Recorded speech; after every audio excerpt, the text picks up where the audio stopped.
El gobierno indio ha recurrido al endurecimiento de las penas como respuesta a la indignación de la población por la salvaje violación y muerte de una niña de 8 años en la Cachemira, India, una vieja solución para un problema de larga data que parece terminar siempre en el mismo viejo resultado.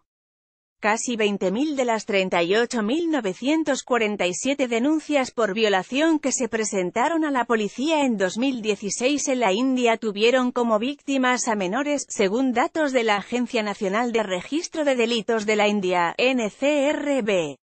Para la reconocida socióloga Katarina Poggendorff-Kakkar, no son necesariamente los números, sino el contexto sobre quién es violado y cómo, lo que obliga a mirar el contexto cultural indio. Las violaciones en grupo están a menudo acompañadas de una horrible brutalidad, donde las mujeres son desfiguradas con botellas rotas, ácido, dijo AF la socióloga, al subrayar la extrema crueldad de unos actos que son cometidos con frecuencia en grupo con entera sensación de impunidad. Pese a la recurrencia de estos crímenes, la tortura, violación y asesinato de la niña en Cachemira generó en las últimas semanas una sensación de hartazgo en la India a la que el gobierno trató de responder hace 10 días con el enésimo endurecimiento de penas, aprobando la pena de muerte para los violadores de niños menores de 12 años. Ha sido la misma reacción que tuvo el anterior gobierno tras la tortura, violación en grupo y posterior muerte de una joven universitaria en Nueva Delhi en diciembre de 2012, en un caso que dejó conmocionado al país.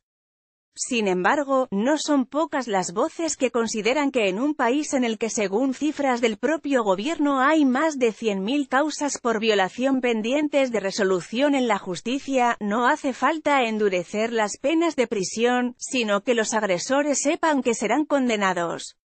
La activista Bharti Ali, cofundadora de HAC, una ONG india centrada en los derechos de los niños, reveló a AF en ese sentido que existen solo un 28% de condenas en casos de violación de niños.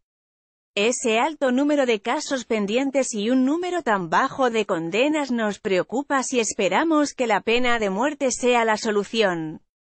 Queremos que el porcentaje de condenas aumente, eso es más importante que la condena a muerte, sentenció la activista. Además, los antecedentes del endurecimiento de las penas no parecen avalar su efectividad.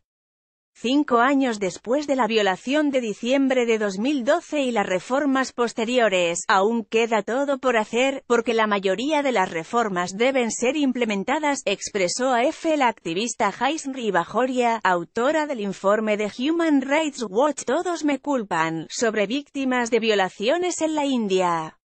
La pena de muerte no es la solución, se trata casi de una distracción. En este asunto parece que el gobierno trata de apelar a la ira pública, remarcó Bajoria. Otro problema de la pena de muerte es que en la inmensa mayoría de los casos de violación, en concreto en el 94,6% de las 38.947 violaciones denunciadas en 2016, según la NCRB, el agresor se encontraba dentro del círculo familiar de la víctima o en su vecindario. Para la directora de programas en la India de Amnistía Internacional, Asmita Basu, eso conlleva que, ante la perspectiva de que el agresor pueda acabar en el patíbulo, la presión sobre el niño agredido se multiplique para evitar que denuncie la violación. Se trata de casos con un nivel muy bajo de denuncia, en los que si se añade también la pena de muerte, hace que el niño sea incluso más reticente a denunciar, declaró AF Basu, convencida de que la horca nunca ha demostrado ser un buen elemento disuasorio para nada. Poggendorff-Kakkar recordó que el sistema de castas que domina la India propicia, sobre todo en zonas rurales, que hombres de casta alta violen a mujeres de nivel inferior con total libertad e impunidad, sin tener en cuenta la injusticia del acto. Para ellos violar a una mujer de casta baja no es más que un delito, no lo consideran un crimen, y muchas veces son encubiertos por la policía y otras instituciones del poder, subrayó.